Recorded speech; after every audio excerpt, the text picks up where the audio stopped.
আরজিকর কাণ্ডে ইতিমধ্যেই যাদেরকে জিজ্ঞাসাবাদ করছে সিবিআই এবং অভিযুক্ত সঞ্জয় রায়, তাদের পলিগ্রাফ টেস্টের অনুমতি দিয়েছে আদালত। এই পলিগ্রাফ টেস্ট কিভাবে হয়, কোন স্ট্রিমের চিকিৎসকরা পলিগ্রাফ টেস্টে থাকেন? আমার সঙ্গে রয়েছেন বিশিষ্ট চিকিৎসক জয়রঞ্জন রাম, আমরা কথা বলে নেব। ডাক্তারবাবু, আপনার কাছে ফার্স্ট যে প্রশ্ন, যে পলিগ্রাফ টেস্টে কোন স্ট্রিমের চিকিৎসকরা থাকেন এবং মূলত কোন কোন প্যারামিটার সেগুলো দেখা?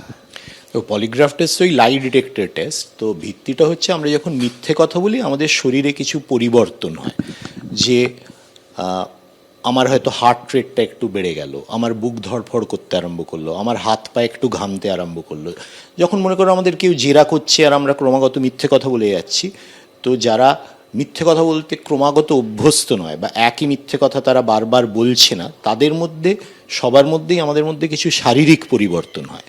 তো পলিগ্রাফ টেস্টে যেটা করা হয়, যে আমার শরীরে মনে করো ব্লাড প্রেশার নেবার জন্য যন্ত্রটা লাগিয়ে রাখা হবে, আমার পালস রেট দেখার জন্য একটা যন্ত্র লাগানো হবে, এবং আমি কতটা নড়াচড়া করছি। একটা থাকে যে মনে করো আমি যখন মিথ্যে কথা বলি আমরা একটু অস্থির হয়ে শারীরিক নাড়াচাড়াটা আরও বেশি করি, তো সেই কতগুলো জিনিস ওরা মেজার করে। তো এইখানে দেখো একটা কম্পিউটারে একটা ছবি দেখাচ্ছি, সেইটা যদি তোমরা দেখাতে পারো তাহলে বুঝতে পারবে যে একজন, আমরা দেখাবো, ডাক্তারবাবু সরাসরি দেখাচ্ছেন। আমি একটু এখানে দুজন কাল্পনিক ক্যারেক্টার রয়েছে যাদের পলিগ্রাফ টেস্ট হচ্ছে, আপনি যদি একটু এক্সপ্লেন করে দেন। হ্যাঁ, তো মনে করো এইখানে যেরকম দেখাচ্ছে যে ব্রিদিং রেটটা দেখছে, ঠিক আছে, শরীরের মানে আমাদের কতটা বুকের ওঠানামা হচ্ছে, কতটা পেটের ওঠানামা হচ্ছে, আমাদের পালস রেটটা কীরকম থাকছে, আমাদের ব্লাড প্রেশার কতটা থাকছে, এইগুলো সব মেজার করা হচ্ছে। এই বিভিন্ন তারগুলো গিয়ে একটা কম্পিউটারের সাথে যুক্ত হচ্ছে, সেইখানে রেকর্ডিংস হচ্ছে ক্রমাগত। একটা প্রক্রিয়া রয়েছে যে প্রথমে আমাকে খুব সাধারণ কতগুলো প্রশ্ন করে আমার এই মেজারমেন্টগুলো নেওয়া হবে, যে আমার নাম কি, আমার বাড়িতে কি কে কে আছেন, আমি কোথায় কাজ করি, যেগুলো আমরা জানি যে এগুলোর আমি সত্যি কথা বলছি। এই ধরনের কিছু সাধারণ প্রশ্ন করে আমার একটা বেসলাইন রেট নিয়ে নেওয়া হয়। তারপর যে আরও জটিল প্রশ্নগুলো, যেগুলো সন্দেহভাজনের প্রশ্ন, সেইগুলো আমাকে করা হবে। যে স্কিনের মধ্যেও কিছু চেঞ্জেস দেখি, স্কিন কন্ডাক্টিভিটি, মানে আমার ঘামটা বেশি হবে। আমরা যদি মনে করো যখন মিথ্যে কথা বলি তখন একটু হাত পা বেশি ঘামে না, আমরা একটু নার্ভাস হয়ে যাই। মানে পলিগ্রাফ টেস্টে আমাদের নার্ভাসনেস, অ্যাংজাইটির জন্য যে শারীরিক পরিবর্তনগুলো হয় সেইগুলো আমাদের ডিটেক্ট করে। কতটা সময় লাগে মোটামুটি? দেখো, সেটা আমার কতক্ষণ জেরা করছে তার উপর। মানে আমি তোমায় 45 মিনিট ধরে জেরা করছি না 1 ঘন্টা ধরে জেরা করছি, তবে সাধারণত 1-1.5 ঘন্টার বেশি পলিগ্রাফ টেস্ট করা হয় না।